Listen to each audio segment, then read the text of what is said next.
আচ্ছা, সর্বপ্রথম প্রশ্ন থাকবে আপনার জন্য। নামাজের বাইরে ও ভেতরে মোট কয়টি ফরজ? 8 7 15টা 13টা। বাইরে 7টা, 8টা 7টা ওই জন্যই তো জানো মন করা কথা বলি। আচ্ছা বলেন, আপনি বলেন 15টা বলেন। বলেন কি ওই একটা করে। হ্যাঁ, কি কি? ওইটা আমি আর সব হবে না। আচ্ছা ঘরে বাইরে ওই 13টা বললে হবে না। 13টা বাবু, 13টাই। আচ্ছা ঠিক আছে, 13 ফরজ। আচ্ছা, গোসলের ফরজ কয়টি?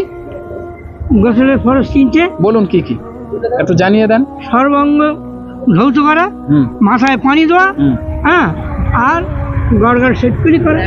3টে হয়ে গেল। আমার নাকের নরম কি সব হয়ে গেল তো? সারাম কি গন্ডমুখে কি বলে?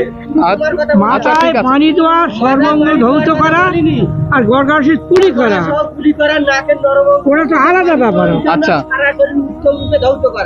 আচ্ছা, আপনার জন্য থাকবে তৃতীয় কলেমাটা। হ্যাঁ বলুন তৃতীয় কলেমা। আশহাদু আল্লা ইলাহা ইল্লাল্লাহু ওয়াহদাহু লা শারীকা লাহু লাহুল মুলকু ওয়া লাহুল হামদু ওয়া হুয়া আলা কুল্লি শাইইন কাদির।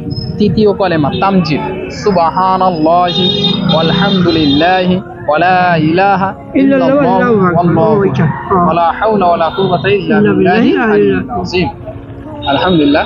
4 ইমামের নামটা একটু বলেন নিন। 4 ইমাম।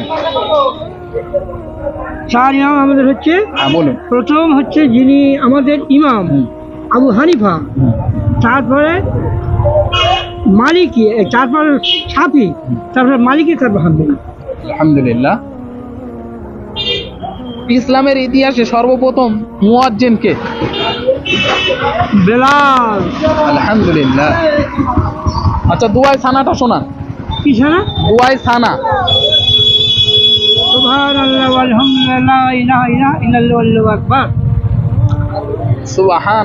সুবহানাকা আল্লাহুম্মা ওয়া বিহামদিকা ওয়া তাবারাকা ইসমুকা ওয়া তাআলা জাদ্দুকা ওয়া লা ইলাহা গায়রুক। আলহামদুলিল্লাহ। আমার কি দিতে হবে না, আমরা প্রত্যেককে দিয়ে থাকি। নেন। কি বলবেন?